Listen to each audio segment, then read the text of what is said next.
Assalamualaikum teman-teman, kembali dengan channelnya Teknisi. Kali ini saya akan menjelaskan cara pengecekan timer 13 teman-teman ya, masih bagus atau tidak menggunakan lampu.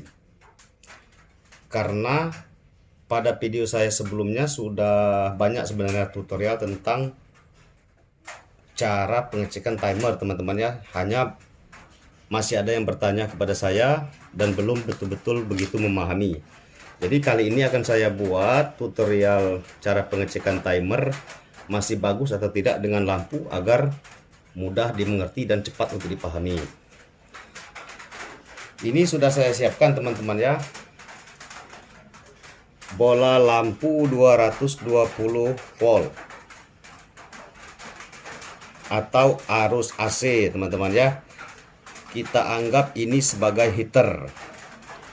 Satu lagi bola lampu juga berarus AC 220 volt, kita anggap sebagai kompresor teman-teman ya.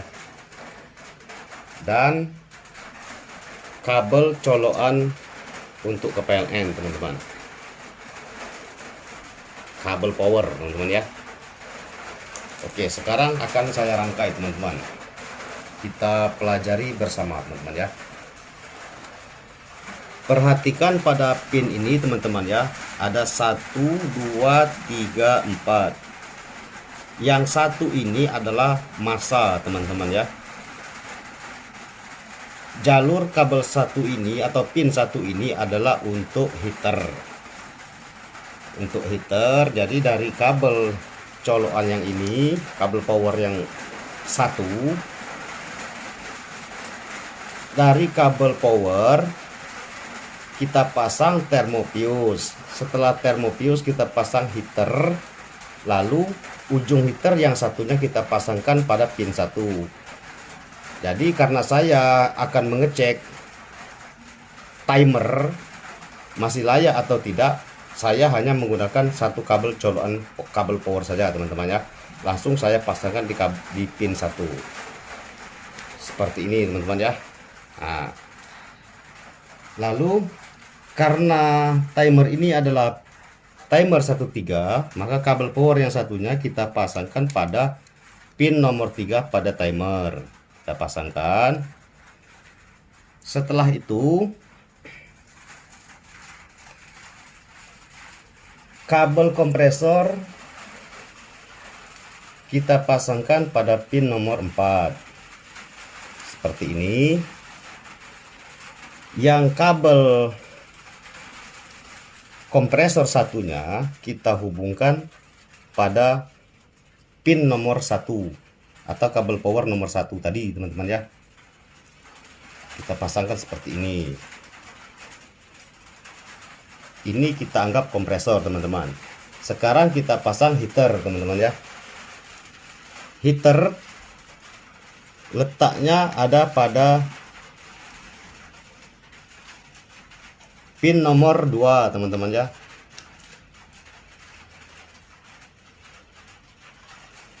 Nih, jadi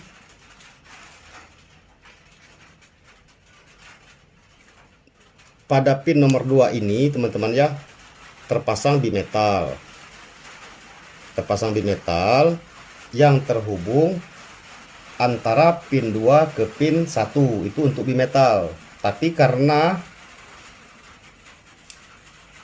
saya hanya membuatkan tutorial tentang kompresor dan heater, saya tidak akan menggunakan bimetal teman-teman ya. Akan saya langsungkan. Jadi kita anggap bimetalnya langsung terhubung. Ini adalah heater teman-teman ya. Nah, sekarang kita nyalakan kulkas. Kita perhatikan pada pengatur tombol di timer teman-teman ya. Pengatur tombol manual pada timer untuk memposisikan pada sistem defrost atau pada sistem pendinginan. Sekarang kita nyalakan, kita colokkan timer sekarang ini ada di posisi apa teman-teman ya, pendinginan atau heater. Oke, jadi sekarang timer ini ada pada posisi defrost teman-teman ya, atau penghancuran bunga es. Untuk melihat timer ini bagus atau tidak, maka bisa kita satukan kabel yang pada heater tadi, karena ini kita sepakati sebagai heater, kita sambungkan pada pin nomor 1 teman-teman ya. Jika dia menyala, maka sistem defrost pada timer ini bekerja dengan baik ya. Sekarang kita tempelkan. Baik, menyala teman-teman ya. Lihat pada lampunya teman-teman, lampunya menyala teman-teman ya, berarti sekarang sistem defrost bekerja. Oke, untuk melihat pada sistem pendinginan, bisa diputar sini teman-teman, pada tombol ini kita putar, nanti lampu yang ini yang kita sepakat sebagai kompresor ini akan menyala teman-teman ya. Saya putar teman-teman ya.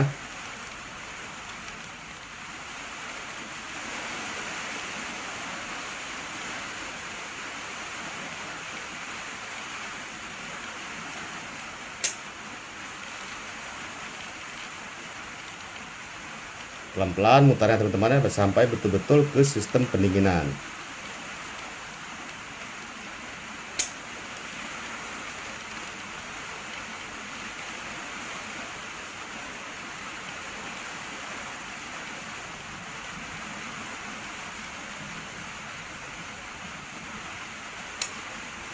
Oke teman-teman ya, sekarang sistem pendinginan atau kompresor sudah bekerja teman-teman ya.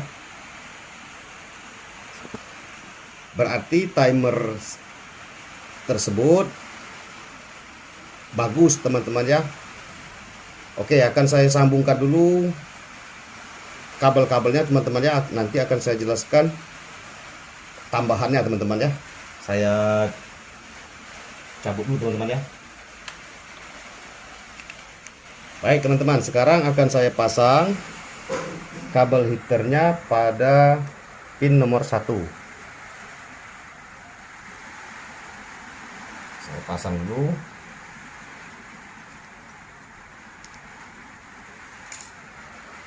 Saya isolasi biar tidak bahaya teman-teman ya.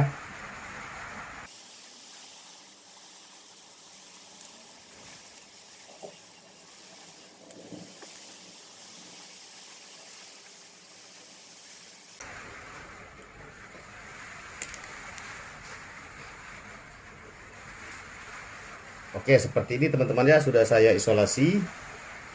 Sekarang akan saya nyalakan. Saya akan colokkan kembali. Oke, sekarang kompresor bekerja teman-teman. Artinya kulkas dalam kondisi pendinginan. Sekarang akan saya alihkan ke sistem defrost teman-teman ya. Sekarang sistem defrost sudah bekerja. Tapi teman-teman, perlu teman-teman ketahui, timer tidak akan bekerja sempurna tanpa termostat teman-teman ya, karena timer mendapat isyarat dari termostat jika suhu di dalam ruangan sudah dingin atau hangat teman-teman ya. Jadi timer akan merespon isyarat dari termostat untuk memindahkan arus. Misalnya termostat memberikan isyarat kepada timer jika heater bekerjanya sudah terlalu panas, maka timer akan memindahkan sistem ke sistem pendinginan. Itu biasanya jeda waktunya bisa sampai 25 menit atau 20 menit teman-teman ya. Sekarang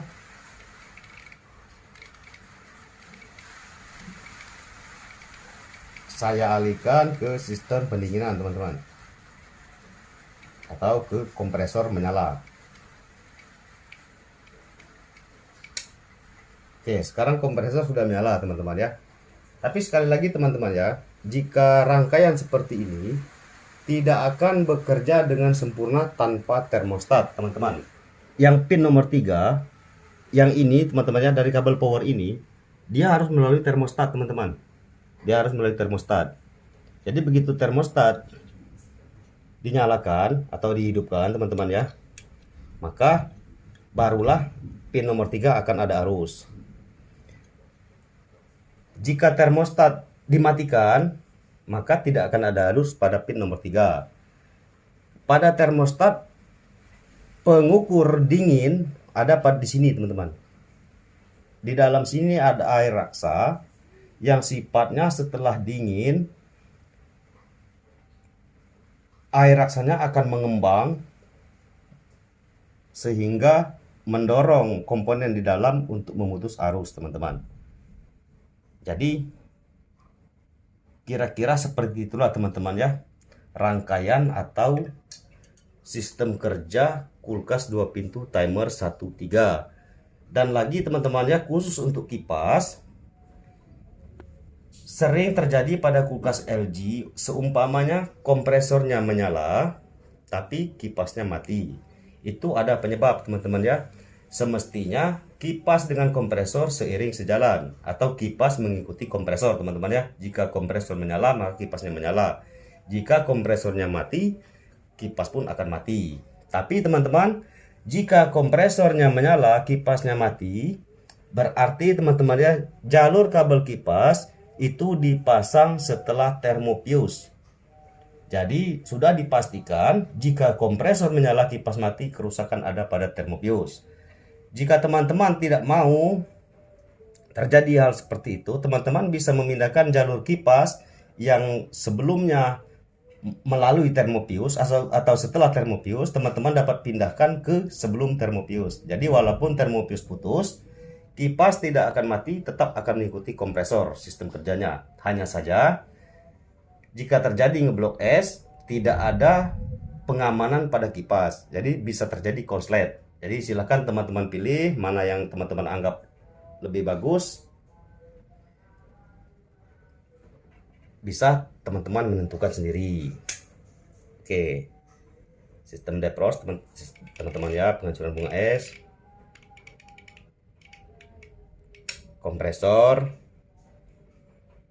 Semoga bisa teman-teman pahami. Jika teman-teman masih belum memahami atau teman-teman ingin bertanya, silakan teman-teman bertanya di kolom komentar atau bisa ke WA saya, teman-teman ya, 082372980694. Oke teman-teman ya, terima kasih atas perhatiannya.